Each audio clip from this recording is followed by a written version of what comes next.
طالبانو ورونو زه چې کومې خبرې کوم مدرسه او مکتب دا په اسلام کې یو دي، فرق نه لري. انسان اصل کې ضرورت دې ته لري. اسلام هم د دې غوښتنه کوي چې انسانان باید علم حاصل کړي. دومره لویه ټولنه چې دلته ناسته ده، دا تاسې چې یې په سلګونو انسانان، تاسې که ټول فقها سئ هېڅ ګټه مو اسلام ته نسته ده. ولې تاسې ته ضرورت اسلامی ټولنه دې ته نه لري چې ټول فقها سئ. څه ګټه مو د مستدرک یې مسلمان خدا ده چې اسلامي ټولنې 40 میلیونه انسانانو ته مو نفع ورسیږي. نو چې په سوونو انسانان تاسې مفتیان سئ ګټه مو چی، که ټول ډاکټران سئ ګټه مو چی، که ټول مفسرین سئ ګټه مو چی، که ټول محدثین سئ ګټه مو چی ده. تاسې د ټولنې دپاره هلته ګټه رسوئ سئ چې ټولنه وګورئ چې ټولنه کم باب کې تشه لري، ضرورت لري.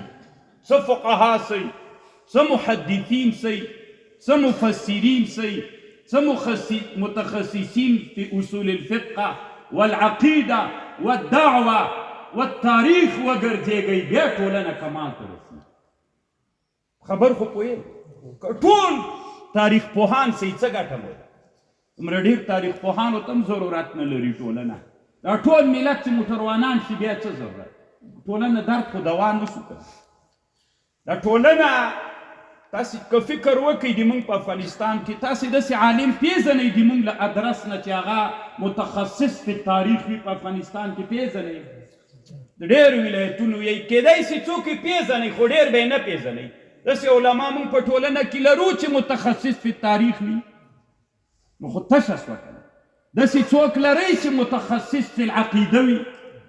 یو شرقاید باندې اسمان کې خبرې کوئ، یو شرقاید په مدرسه کې لرئ، ټولې دنیا ته چیلنج ورکوئ. تاسې خبرې چې په عقیده کې موږ په سوونو په لسګونو کتابونه لرو، متخصص فی العقیده لرو، جنجالونه هم را پیدا دي. متخصص فی الاصول الفقه لرئ، متخصص فی الفقه المقارن والفقه المعاصر لرئ، متخصص فی الدعوت الاسلامی لرئ. داسې یو عالم لرئ چې هغه متخصص دکتورا فی الدعوت لري. خو تشې لرو که ډکې لرو؟ تشې لرو. نو دغه ټولنه چې دنیا خو لا پرېږده، زه د افغانستان په ټولنه بحث کوم. د افغانستان ټولنه 40 میلیونه انسانان لري. په 40 میلیونه انسانانو کې مفتیان دومره ډېر شول. متخصص فی دعوت نه لرو، متخصص فی الحدیث نه لرو، متخصص فی تاریخ نه لرو، متخصص فی الجغرافیه نه لرو، متخصص فی علوم القرآن نه لرو، متخصص په ډېرو نورو علومو کې فی الفقه المقارن والمعاصر نه لرو. دغسې په دا فقه کې شامی و بحر رایق ولا دومره ډېر لرو، اما مقارنه فقه معاصره فقه باندې موږ هېڅ نه لرو، معلومات نه لرو. موږ په ټولنه کې تشه لرو که موږ ټولنه دپاره هغه ضرورتونه پوره کړي نه مو دې پوره کړي، تشې لرو. تاسې چې دلته ناست انسانان یئ طالبانو ورونو، سمه ده ترجمه به ډېرو ځایونو کې تر ما نه ښه علما وي او ستا در زده به یې کي. خو دا د الله یو نعمت بلم او تاسې چې دلته راغلي طالبان یئ دا را سره یاد وساتئ. فکر نه لرئ چې تاسې یو فکر ولرئ چې موږ په کم فکر باندې د اسلامي امت دپاره ګټه ورسو. اسلامي امت څنګه له دې سردابو کته په چا کې پروت ته راپورته یې کړو. راپورته کېدل هلته کېدلی شي چې په دې سوونو طالبانو کې یو څه کسان راتلونکي 10 کاله بعد موږ په دغه طالبانو کې متخصصین فی تاریخ ولرو چې ټول افغانانو دپاره هغوی سیراب وګرځېږي او هغوی اوبه کړلی شي. اتګ انسانان د تاریخ له ادرس نه اوبه کړي. څومره خوند به کوي چې راتلونکي 10 کاله بعد په دغه ټولنه کې له دغه ادرس نه، له دغه ناستو کسانو نه موږ متخصصین فی تاریخ ولرو. خوند به کوي که به نه کوي؟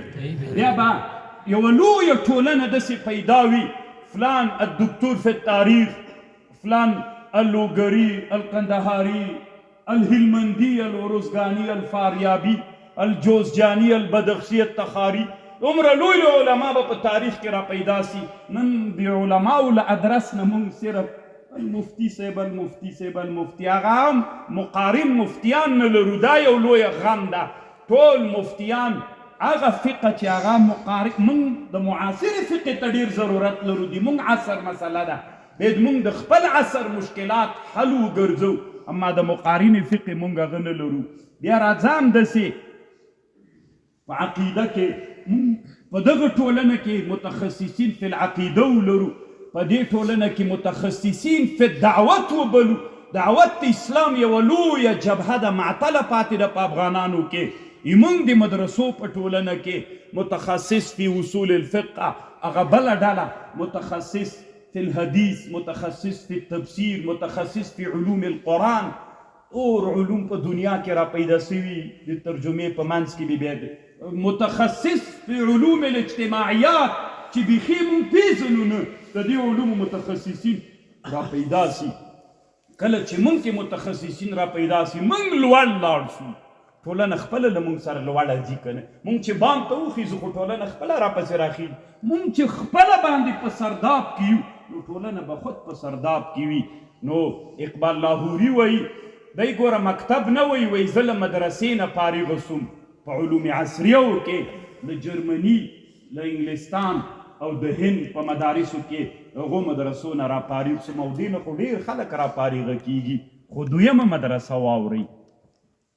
دی وایي دویمه مدرسه چې وه، په دویمه مدرسه کې ما چې کوم علوم ویلې، دا ډېره نادره مدرسه ده. تاسې طالبانو ورونو ما سره په دې پاتې سئ چې دا مدرسه چېرته ده، او دې مدرسې نه ډېر لږ انسانان فارغان کېږي.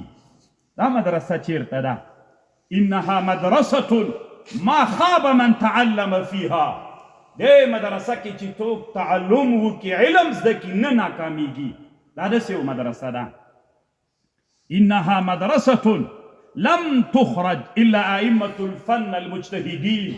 له دې مدرسې نه تنا مجتهدین علما وځي په ټولنه کې. دا داسې یو مدرسه ده چې دې مدرسې کې مبتکرین د دې مدرسې نه راوځي. مبتکرین هغه انسانان چې نوی فکر ټولنې ته راوړي. یو زوړ فکر ده، یو نوی فکر چې دا ټولنه ورځ تر بلې د ترقي حالت ته بوځي.